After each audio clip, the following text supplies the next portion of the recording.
Un feliz 30 de julio. Llegamos a fin de mes, llegamos a fin de semana y antes de que se despeguen ustedes hacia las actividades de fin de semana familiares, de ver Juegos Olímpicos en pandemia y otras cosas, quiero llamar su atención a un informe muy interesante que toca al cambio climático, que toca los esfuerzos o no que están haciendo las autoridades para reducir las emisiones de dióxido de carbono, cuando apenas en el último mes hemos tenido anuncios muy importantes sobre metas que se están estableciendo autoridades, empresas en Europa, por ejemplo, en Estados Unidos, sobre cuándo quieren convertirse en emisores netos cero de carbono. Y esto es importante porque aquí de lo que se trata también es de ver si vamos bien, si estamos rezagados y el sacrificio y esfuerzo que hay que obligar a la autoridad a hacer para no rezagarnos, porque este efecto se expresa en términos económicos, en términos de migración,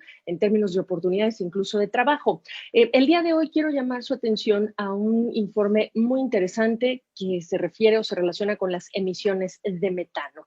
El metano, más nocivo, dicen los expertos, que el dióxido de carbono, así que pues también contribuye con esto que es el calentamiento global. En particular, un estudio del Fondo de Defensa del Medio Ambiente que habla de este tema del metano y que compara, por ejemplo, las emisiones que se registran en el caso de México versus las que se ven en otros países desarrollados, como por ejemplo Estados Unidos. Así que les quiero presentar a nuestro invitado y uno de los coautores de este informe, o autor, si ya me corregirás, Daniel Zavala. Él es científico y él justamente está como parte de este Fondo de Defensa del Medio Ambiente. Daniel, un gusto saludarte. ¿Cómo estás?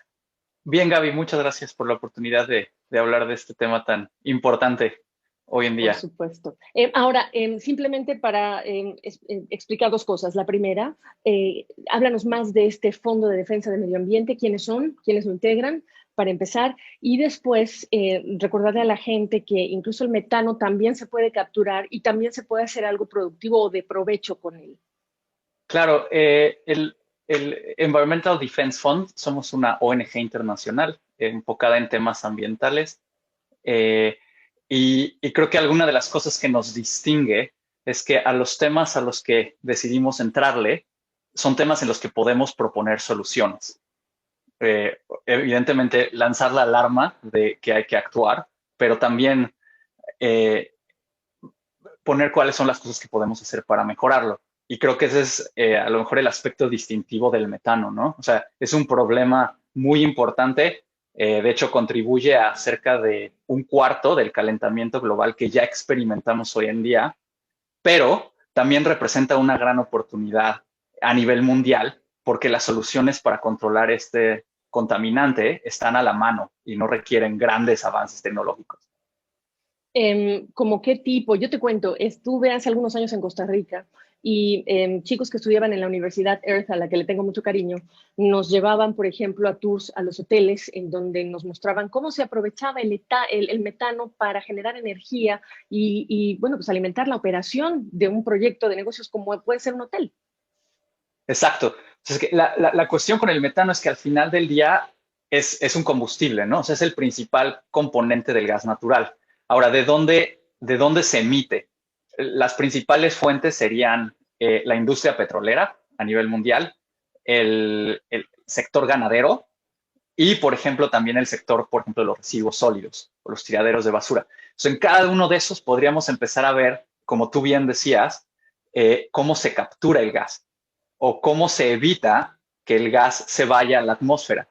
Entonces, por ejemplo, en la industria petrolera, la clave está en que el gas que no se emita es gas que la misma industria después puede utilizar dentro de sus mismos procesos, ¿no? Entonces, empezamos a ver esas dos dinámicas con el metano. Por un lado, el tema ambiental y de cambio climático y acelerando la crisis climática, pero del lado de la solución es un tema de evitar desperdicio y mejor aprovechamiento de nuestros propios recursos nacionales.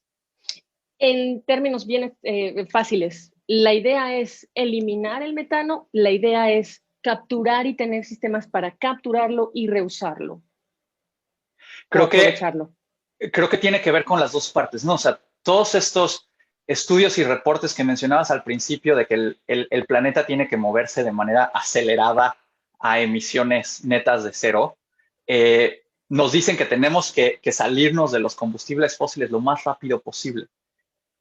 Conforme hacemos eso a la velocidad más rápida, tenemos también que garantizar que lo que se está produciendo ahorita se haga de la manera más limpia. ¿Por qué? Porque el cambio climático no es un problema en tiempo futuro, ¿no? O sea, ya tenemos comunidades en nuestro país a lo largo y ancho de Latinoamérica con altos índices de vulnerabilidad a calentamiento global. Creo que hemos visto en las noticias de estas últimas semanas.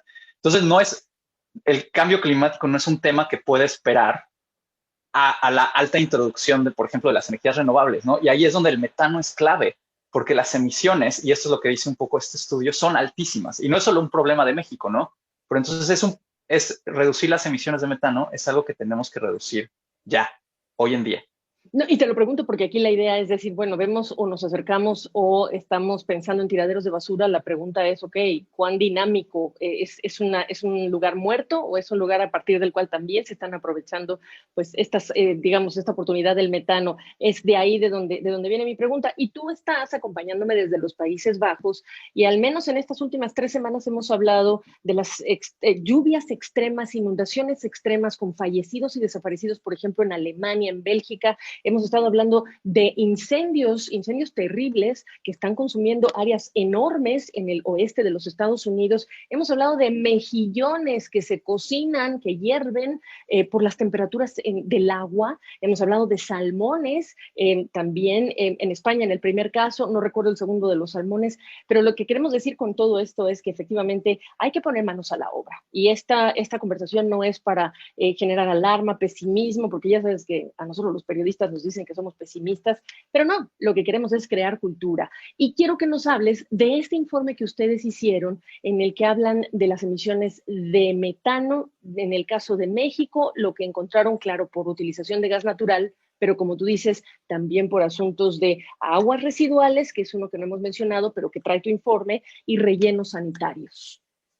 Sí, y creo que algo que resaltaría, Gaby, de lo que acabas de decir también, o sea, creo que lo que nos estamos empezando a dar cuenta, y no es que sea nuevo, sino que solo nos estamos dando cuenta, es que el cambio climático realmente es un tema transversal, ¿no? En cualquier otro aspecto que podríamos estar tocando antes, aparece cambio climático como una de estas principales causas, ¿no? O sea, tú bien decías, todos estos fenómenos naturales con mucha mayor fuerza, con mucha mayor frecuencia, pero incluso el tema de la crisis migratoria centroamericana y mexicana pasa por ahí, ¿no? Pasa por este tipo de condiciones que dificultan a la gente mantenerse en sus lugares de origen.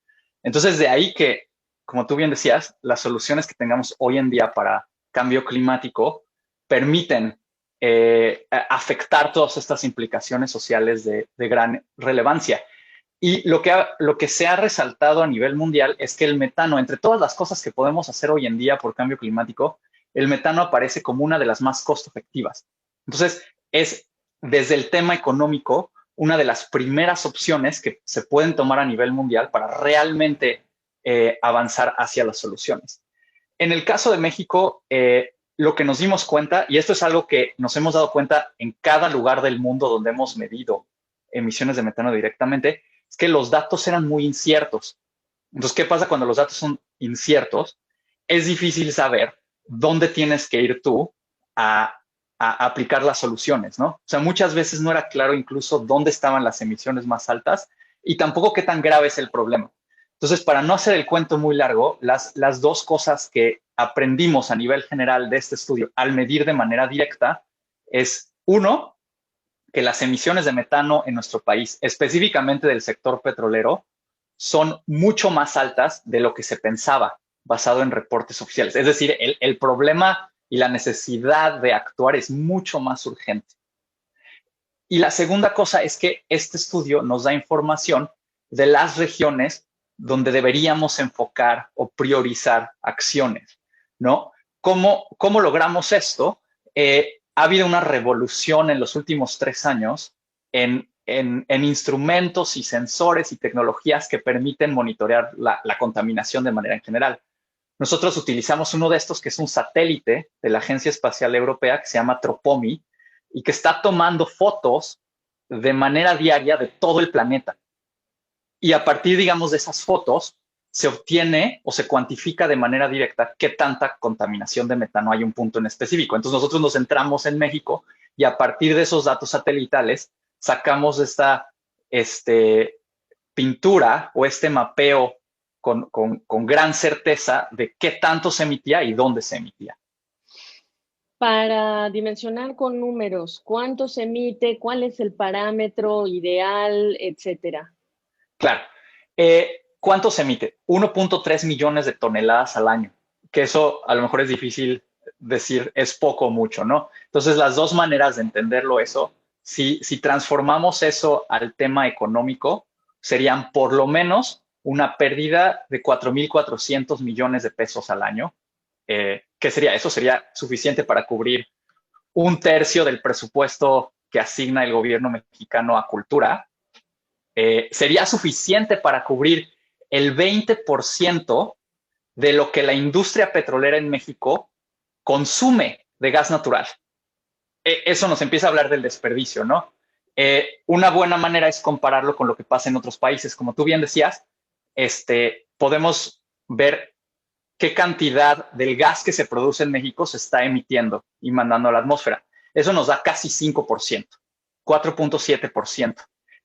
Puede sonar poco, ¿no? 4.7%, pero en ese punto, cualquier beneficio que podría tener gas natural, que a veces se le llama una energía limpia, ha desaparecido. Es decir, es tanta la contaminación que si se te está fugando 5%, ese gas natural ya no tiene papel en nuestro futuro hacia emisiones netas de cero. Estados Unidos, el principal productor mundial de petróleo y gas, su porcentaje de fuga es 2.3%, es decir, estamos emitiendo el doble de lo que se emite en Estados Unidos. Otra manera de entender qué tanto es esta cantidad es que varias compañías petroleras a nivel mundial establecieron una meta de reducciones, como decías al principio, de que su porcentaje de fuga tendría que ser 0.2%. Si vemos la diferencia entre 0.2% y 4.7%, nos empieza a hablar de esta gran diferencia, que es lo que se tendría por lo menos que reducir de manera acelerada. Otra vez, ese es el riesgo, ¿no? Y el llamado a la acción. La gran ventaja es que se conocen y están disponibles las tecnologías y las metodologías para hacer esa reducción tan grande de emisiones, y en la mayoría de los casos son costo efectivas. Son tan costo efectivas que la mayoría de esas reducciones de emisiones se hacen a costo neto cero. Ok. Voy de nuevo con la pregunta con la que empezamos también hablando. Lo ideal es dejar de usar combustibles fósiles. Ese es el mundo ideal. Pero cuando hablas de soluciones, ¿de qué estamos hablando para reducirlas hoy día? Cuando estás hablando del sector petrolero, por ejemplo. Sí, aquí es donde es muy interesante lo que hemos aprendido y no solo de este estudio en México, ¿no? O sea, de estudios similares en otras partes del mundo. Y lo que vemos es que en muchos casos estas emisiones tan elevadas tienen que ver, por ejemplo, con instalaciones o infraestructura que no ha tenido el mantenimiento adecuado. Entonces, si se corrige eso, lo que pasa es que la instalación ya no tiene fugas, pero es en el mejor interés también de los operadores, ¿no? Porque si no tienen fugas, quieren decir que tienen más producto para vender. Entonces, también por eso son tan costo efectivas las soluciones de metano, específicamente del sector petrolero, porque se les están desperdiciando su mismo producto. Claro. En Pero el perdón que te caso interrumpa, mexicano, exactamente. Perdóname, no, simplemente porque quiero hacer ese listado contigo para repasarlo en orden. Estás hablando de sector petrolero, pero estábamos hablando también de aguas residuales y estábamos hablando de rellenos sanitarios, perdóname. sí, ahí a lo mejor el punto a enfatizar es que de todo ese mundo de posibles fuentes de emisiones, donde se encuentra el mayor potencial de reducir las emisiones al menor costo es específicamente en el sector petrolero. Es decir, es donde es más fácil implementar soluciones. ¿Qué mensaje, Daniel, para empezar a cerrar ya esta conversación que nos hemos extendido, pero todo sea en nombre de la ciencia y del esfuerzo y de la cultura por estar conscientes de lo que está sucediendo en este tema? ¿Qué soluciones prácticas y qué mensaje quisieras que se llevara quien no vive en México, pero te está escuchando vive en un país o que importa petróleo o gas natural o vive en un país que lo produce. Sí, o sea, creo que los países productores de petróleo, como el caso de México, tienen una responsabilidad de entrarle a la reducción de emisiones de metano ya. No, no es un tema de mañana, es un tema de hoy. Eh, y es la doble moneda, ¿no? Por un lado, no hacerlo implica acelerar los efectos de cambio climático, que ya nadie puede negar que están pasando. Actuar rápido es una oportunidad de ponerse adelante del problema, con soluciones que son costo efectivas y que se conoce qué hacer. Entonces, el tema de metano, considero que para nuestra región y sobre todo para México, es un tema, yo diría, gana, gana, gana. Gana el medio ambiente en cuestión de lucha contra la crisis climática. Es un beneficio económico porque es un mejor aprovechamiento de nuestros propios recursos. Y por último, también se está protegiendo la salud de las comunidades que viven en zonas petroleras, porque también lo que pasa es que cuando hay emisiones de metano, en todos los casos hay emisiones de otros compuestos tóxicos. Entonces, reducir metano también tiene ese beneficio, proteger la salud de estas comunidades en regiones petroleras. Oye, dime, ¿han planeado, ya lo pasaron el documento a las autoridades? ¿Es fácil acercarse a la autoridad para decirle, mira, esto fue lo que encontramos, apura tus, o enfócate o prioriza tus actividades de mantenimiento? Sí, lo que hemos estado haciendo es acercarlo a distintas instancias, ¿no? O sea, aquí creo que creemos que todas las partes involucradas tienen que ser parte de esta conversación. Entonces, por un lado, a las instancias del gobierno Ujú. sobre, bueno, estos datos los tenemos disponibles, están abiertos para todo el mundo. ¿Cómo puedes tú utilizar esto para saber dónde tienes que ir primero a tomar acciones? Hemos estado también trabajando con la industria petrolera en México, pero a nivel mundial, porque evidentemente ellos son los responsables, entonces tienen que ser parte de la solución, ¿no? Y compartiendo esta gama de soluciones que hemos encontrado a nivel mundial para que sepan qué se puede hacer. Y por último, también nos hemos acercado a organizaciones de la sociedad civil y comunidades, porque evidentemente también a ellos les interesan estos datos en cuestión de los impactos que ellos están recibiendo de manera diaria y continua. Y no solamente con el tema del petróleo, les recuerdo que estamos hablando también de ganadería y América Latina es una importante región de producción de alimentos y esto también tiene que ver, el metano también tiene que ver con este tipo de actividades. Algo que no he cubierto que te interesa que la gente se lleve de esta conversación, Daniel, para cerrar. ¿No? Creo que simplemente agradecerte y a reducir metano ya. Exactamente, a reducir metano y a no olvidarse entonces cuando veamos estos producciones de gas natural o cuando hablemos de rellenos sanitarios, pues que estamos hablando de si se captura o si se emite. Ya entendí yo que una vez que se escapa, pues ya se emitió y esa es la idea, ¿no? Con peras y manzanas, ¿no es así, Daniel? Exactamente, Bueno, exactamente. pues vamos a Evitar que estar. se fugue. Exacto, evitar que se fugue. Vamos a estar tocando tu puerta con frecuencia, espero yo, para que nos ayudes a entender mejor cómo colaborar nosotros como ciudadanos en esta importantísima misión antes de que el destino nos alcance. Y mira que ya está aquí y en este 2021 lo hemos visto, Daniel. Gracias. Saludos. Gracias.